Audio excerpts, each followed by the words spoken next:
وقفے سے واپسی پہ خوش آمدید. بات کا سلسلہ آگے بڑھاتے ہیں. پاکستان میں آپ بتائیں کہ کتنی فیکٹریاں ہیں جو کہ بیسک یا منیمم، آپ نے بھی بات کی، منیمم سٹینڈرڈز کے مطابق آپریٹ کرتی ہیں؟ دیکھیں، ایک تو اس کے اندر پرابلم یہ ہے کہ آپ کو صرف تب پتہ چلتا ہے جب وہاں ایک بڑا حادثہ ہوتا ہے اور لوگ ہوتے ہیں، تو آپ کے پاس ڈیٹا نہیں ہے، اس لیے کوئی اتھینٹک ڈیٹا ہے ہی نہیں کہ ہم کہیں کہ اتنی فیکٹریز ہے.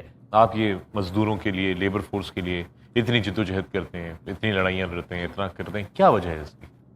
میں آپ کو بات بتاتا ہوں. پاکستان کو یورپین مارکیٹ میں ایکسیس ملنے کے لیے جی ایس پی پلس کا اسٹیٹس ملا ہے. اس کا مطلب یہ ہے کہ یہ ٹریڈ ارینجمنٹ ہے بٹوین یورپین کنٹریز اور ادر کنٹریز. جب پاکستان کو جی ایس پی پلس مل گیا تو پاکستان کی جو مصنوعات ہیں، یہ خصوصی طور پہ ٹیکسٹائل کی مصنوعات، یہ بغیر کسی ڈیوٹی کے جو ہے یورپ کی مارکیٹ میں بھیج پائیں گے. فوراً جو ہے $1 بلین کا اضافہ ہوگا، فائدہ ہوگا، منافع ہوگا، کیونکہ آپ 10% ڈیوٹی دے رہے تھے، وہ آپ کی ویو ہو جائے گی. جی ایس پی پلس جو ہے اس کے اندر 27 کنڈیشنز ہیں کہ بھائی آپ کے یہاں لیبر رائٹس کو آپ انشور کریں گے. تو جب ہم بات کرتے ہیں، لوگ کہتے ہیں جی آپ تو پاکستان کے مفادات کے خلاف بات کر رہے ہیں، آپ تو چاہتے نہیں ہیں کہ یہاں سے ایکسپورٹ ہو. تو میں یہ کہہ رہا ہوں کہ ہمیں ایک حقیقت پسندانہ بات کرنی ہوگی. کسی کو پسند ہو یا نہ ہو، ایسا مال بکتا ہے تو بکے، نہ بکتا ہے تو نہ بکے. جو علی انٹرپرائزز میں ہو گیا کہ 257 لوگ جل مر گئے، اور آپ کو یہ بھی یاد ہونا چاہیے کہ اس میں 17 لوگ ایسے تھے جن کی 6 مہینے تک باڈیز جو ہے وہ دفن نہیں ہوئی. ہم ان کی جو پہلی برسی ہوئی تھی ان کے بچوں سے ساتھ قبرستان گئے. ایک بچہ ماں سے پوچھتا رہا کہ مجھے بتائیں کہ میرے باپ کی قبر کیا ہے. انہوں نے کہا بیٹا خود ڈھونڈو. وہ ایک قبر سے دوسری قبر، تیسری قبر پہ گیا ہے، وہاں رکا ہے اور کہنے لگا کہ مجھے میرا باپ یہاں نظر آیا ہوا ہے. تو this is what's happening with your labour. تو ایسی انوائرمنٹ میں آپ کیا کر سکتے ہیں؟ تو ہماری کوشش یہ ہوتی ہے کہ ہم لیبر کو ایجوکیٹ کریں، اور پھر ہماری یہ کوشش ہوتی ہے کہ جتنا بھی ہم سے ہو سکتا ہے اور لوگوں کے ساتھ مل کے ہم لیبر کے حقوق کے لیے آواز اٹھائیں. تو یہ ایفرٹس ہوتے ہیں جو ہمیں ڈرائیو کرتے ہیں کہ ہم لوگ کریں. ذوالفقار صاحب بہت شکریہ آپ کا، تھینک یو ویری مچ. دوستو، ذوالفقار شاہ سپتمبر 2012 میں بلدیہ ٹاؤن میں 273 یا 76 لوگ نہیں، 350 خاندان اس دن اس آگ میں جھلس گئے تھے. کیا ہم اپنی ترقی کی بنیاد ایسے ہی بے گناہ لیبر ورکرز کی قبروں کے اوپر رکھنا چاہتے ہیں؟ میرا نہیں خیال. سب لوگ کام کرتے ہیں پورا مہینہ، صرف ایک دن کی خواہش لے کر، تنخواہ والے دن کی خواہش. تنخواہ ملتی بھی ہے، مگر بہت سے لوگ ایسے ہیں جو کہ اپنی تنخواہوں سے مطمئن نہیں ہوتے.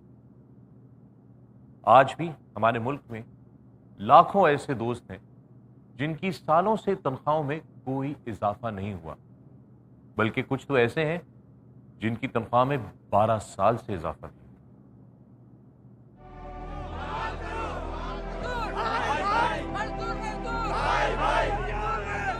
کراچی میں ورکرز یونین کے 58 ممبران کئی مہینوں سے اپنے اور اپنے ساتھیوں کے حقوق حاصل کرنے کے لیے ہڑتال پر ہیں. 12 سالوں تک ہوٹل انتظامیہ کے بہانے سننے کے بعد یہ ورکرز اب پہلی بار ہڑتال کر رہے ہیں. ہمارے 3 ڈیمانڈوں میں فرسٹ ڈیمانڈ یہ ہے کہ جو 12 سال سے انتظامیہ نے ہماری کوئی سیلریز نہیں بڑھائی، تو ہماری سیلریز میں مہنگائی کے تناسب سے اضافہ کیا جائے. سیکنڈ ڈیمانڈ ہے جو 12 سال پہلے ہمارے ہر مہینے 2 کچے ساتھی کنفرم ہوتے تھے، 12 سال سے کوئی بندہ کنفرم نہیں ہوا، وہ سلسلہ شروع کیا جائے. تھرڈ جو ڈیمانڈ ہے ہماری، وہ جو 12 سال پہلے ہمارے کچھ یونین آفیسرز تھے اور یونین ایکٹیو ممبران تھے، انہوں نے ہوٹل سے نکال دیا تھا، تو معزز کورٹ کے فیصلے کے مطابق ان کو ری انسٹیٹ کیا جائے اور ڈیوٹی پہ لیا جائے. مگر اتنے وقت کے احتجاج کے باوجود بھی ان ورکرز کی تنخواہوں میں کوئی اضافہ نہیں ہوا ہے. ہمارے لیے سب سے بڑی پریشانی کا دن وہی ہوتا ہے جس دن ہم سیلری لے کے گھر جاتے ہیں. 5 اسٹار ہوٹل میں ہم 28 سال سے کام کر رہے ہیں اور آج 12,000 سیلری ہے. ہم کسی کو بتاتے ہوئے ہمیں شرم آتی ہے، گھر لے کے جاتے ہیں پتہ نہیں چلتا اس کا ہم کیا کریں. دوستو، اس وقت اسٹوڈیو میں ہمارے ساتھ موجود عبید الرحمان صاحب 5 اسٹار ہوٹل کی ورکرز یونین کے صدر ہیں. اس وقت 12 سال پہلے آپ کی سیلری جو تھی وہ کتنی تھی؟ 12 سال پہلے میرے 9-10 ہزار روپے سیلری تھی. ابھی کتنی ہے؟ اور ابھی 12,500 روپے سیلری. 12,500 روپے. لوگ تو سیلری کے دن کے لیے شاید خوش ہوتے ہوں گے، لیکن میرے لیے اور میں سمجھتا ہوں کہ شاید مجھ سے بھی وہ ساتھی جو کہ میرے 12,500 ہے، میرے تو بیسک ساتھیوں کی سیلری جو ہے نا وہ جو نان اسکل ویجز ہے 8,000 بھی نہیں ہے، وہ بیچارے کس طرح گزارا کرتے ہوں گے. دوستو بہت اہم بات ہے یہ. ہم نے عبید صاحب سے ان کا سیلری کے بارے میں پوچھا، ان کے اخراجات کے بارے میں پوچھا. یہ چارٹ ہم نے ذرا ترتیب دیا ہے، میں آپ کی توجہ اس کی طرف لانا چاہتا ہوں. یہ عبید صاحب کے ماہانہ اخراجات ہیں. ان کے 3 بچوں کی اسکول کی فی ہے 1,800 روپے، 600 روپے فی بچہ آپ اسکول کی فیس دیتے ہیں. ٹرانسپورٹ پہ آپ 1,560 روپے خرچ کر رہے ہیں اس وقت. بجلی کا بل آپ کا 3,000 روپے آتا ہے، گیس کا بل آپ کا 500 روپے آتا ہے. گروسری یعنی کہ کھانے پینے کی اشیاء، کچن کا سامان، راشن وغیرہ جو ہے وہ آپ 4,000 روپے، اور گھر کا کرایہ ہے آپ کے 5,000 روپے. گویا آپ دے رہے ہیں اس وقت 15,860 روپے، 16,000 روپے میں کہہ لیتا ہوں کہ آپ کا خرچہ ہے، اور 12,000 روپے آپ کی تنخواہ ہے. جی ہاں سر. یہ جو 4,000 روپے کا گیپ ہے آپ کا، یہ کہاں سے پورا کرتے ہیں؟ جی جناب، جو 4,000 کا گیپ ہے اس میں ہمارے گھر میں میری سسٹرز ہے، میری والدہ ہے، میری وائف ہے، وہ سلائی کڑھائی کرتی ہے. یہاں تک کہ ایک چھوٹا سا فریج ہم نے رکھا ہوا ہے، اس کے اندر وہ آئس کریم کے جو چھوٹے بچوں کے روپے کے لالی پاپ ہوتے ہیں وہ فریز کر کے وہ محلے کے بچے گھر میں آ کے وہ لیتے ہیں، خرید کے لے کے جاتے ہیں. گویا یعنی کہ آپ لوگ سب مل کے جو ہے وہ اپنا خرچہ جو ہے جب بھی وہ ممکن ہے، ادروائز تو یہ ادروائز ہو نہیں جی سکتا نا. نہیں. اچھا، اب میرا دوسرا جو اس میں بڑا امپورٹنٹ سوال ہے، میرا یہ سوال پاکستان سے.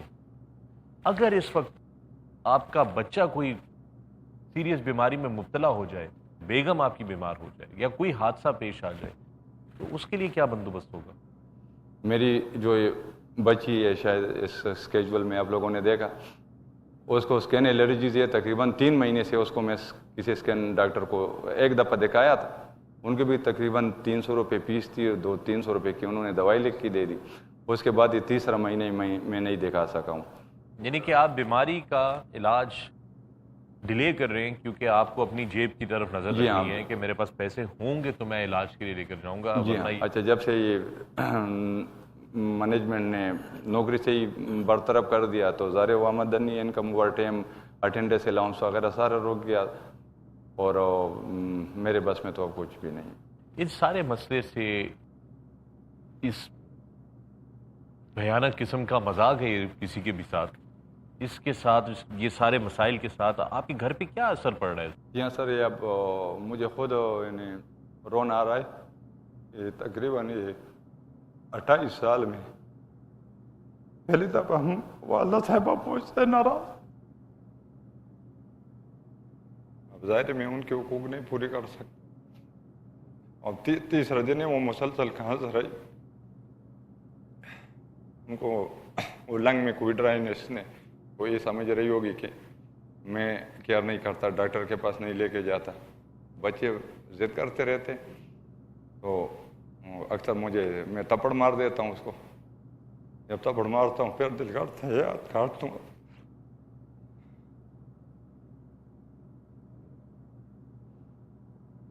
یہ بتائیں عبید صاحب، اس کام میں کیا خطرے موجود ہیں آپ کے لیے؟ اپنی ورکرز یونین کو لیڈ کرنا، رہنمائی کرنا، صدر ہیں آپ. بلا کے یہ بولا گیا کہ بھائی یہ تو کراچی جیسا شہر ہے، یہاں پہ تو بوری میں بند لاشیں ملتی رہتی ہے، روڈ ایکسیڈنٹ ہو جاتے ہیں، پولیس اٹھا کے غائب کر دیتی ہے، آپ کے تو کوئی اوقات نہیں. پھر میں نے اللہ تعالیٰ کو گواہ بنا کر میں نے یہ تہیہ کر لیا تھا، میں مزدور کے مفادات کو اللہ تعالیٰ کی عبادت کے برابر سمجھتے ہوئے وہی کام کروں گا.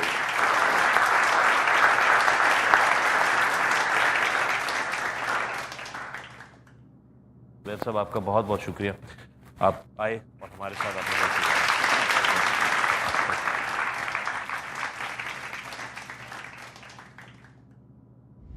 دوستو، آپ نے عبید کی کہانی سنی.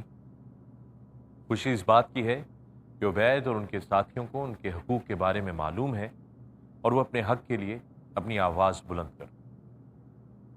دکھ اس بات کا ہے کہ وہ لوگ جن کا قانونی اور اخلاقی فرض بنتا ہے کہ وہ عبید اور ان کے ساتھیوں کے حقوق کا تحفظ کریں، وہ اپنا فرض انجام نہیں دیتے.